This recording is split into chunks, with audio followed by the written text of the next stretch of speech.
छा जेकॾहिं मां तोखे ॿुधायां त मिस्र जी रेगिस्तान में हिकु अहिड़ो राज़ लिकियलु आहे जेको 4000 सालनि खां कंहिं बि मुकमल तरह सम्झो न आहे, ऐं जेको बि उन राज़ जे वेझो वियो कॾहिं बि अॻु जहिड़ो न रहियो।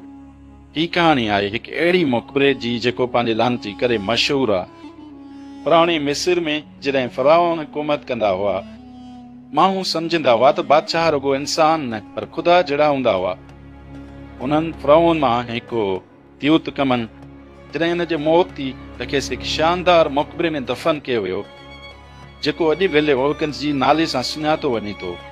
उन मक़बरे जे दरवाज़े ते हिकु अजीब ख़बरदारी लिखियल हुई, जेको बि इन मक़बरे खे खोलींदो न ते मौत जो सायो हमेशह रहंदो। सालनि ताईं ही मक़बरो मिटी हेठि लिकियलु वियो। माण्हुनि उनखे सिर्फ़ु हिकु कहाणी सम्झो। पोइ 1920 में हिकु ॻोल्हा कंदड़ हिन मक़बरे खे ॻोल्ही लधो, ऐं जॾहिं हिन दरवाज़ो खोलियो त सभु कुझु बदिलिजी वियो। अंदरि सोनी सोन होफ़ज़ानो मासिक अजीब नक्श, पर सभ खां जंगदड़ शइ हिकु अजीब ख़ामोशी हुई, ॼण को ॾिसी रहियो हुजे। जॾहिं उहे माण्हू मक़बरे मां ॿाहिरि निकिता त अजीब वाक़िआ शुरू थी विया। ॿियनि जा माण्हू हिकु हिकु करे बीमार थियण लॻा, कंहिंखे बुख़ार, कंहिंखे अजीब ख्वाब, ऐं कुझु माण्हू ओचितो मरी विया।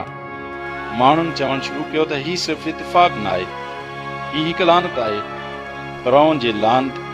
कुझु माण्हू चवनि था त मक़बरे अंदरि का ॾिठल ताक़त हुई जेका परेशान थी वई हुई, ऐं कुझु चवनि था त फ़राओन पंहिंजे रूह खे बचाइण लाइ कादू जो सहारो वरितो हो। उहो बि चयो वञे थो त जॾहिं बि को हुन खज़ाने खे हथु लॻाईंदो त हिन खे लॻंदो त को हिन खे ॾिसी रहियो आहे, न को चई रहियो हुजे हीअ मुंहिंजी जाइ आहे, तव्हां हली वञो। अॼु बि साइंसदान ऐं मुहक़क़ हिन राज़ खे हल करण जी कोशिश करे रहिया आहिनि। सारी सिर्फ़ बैक्टीरिया हो, या को पुराणो फंदो, या पोइ वाक़ई का लानत हुई। सच छा आहे उहो अॼु ताईं को बि नथो ॼाणे, पर हिकु ॻाल्हि पकी आहे, मिस्र जे रेगिस्तान में अॼु बि केतिरा ई मक़बरा लिकियल आहिनि, ऐं थी सघे थो उन्हनि मां कंहिं में अहिड़ो ई को ॿियो राज़ हुजे।